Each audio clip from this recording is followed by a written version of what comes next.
হঠাৎ ঘড়ির টাইম দেখে মাথা নষ্ট। আজকে হচ্ছে শুক্রবার, যাওয়া লাগবো মসজিদে।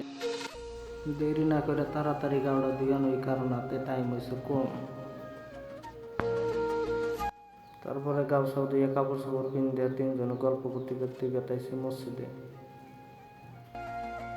তো আমরা মসজিদে আইডাইতেছি, ওই জন্য বন্ধু কালাসান করে যে পিলপিলিতে বহো, আমি ওখানে নামাই দেবো মসজিদের সামনে।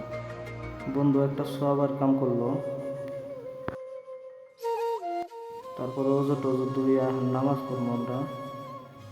রাস্তা এনে ভাঙাচোরা রাস্তা দিয়ে আইডা যাই আমরা। পানির দিনে পুরা পানি হয় না, এনে রাস্তা আর কি দেখবো, এনে রাস্তা ট্রেক্টরের রাস্তা না। হেমন্ত দেখে বালছে হয়ে গেল।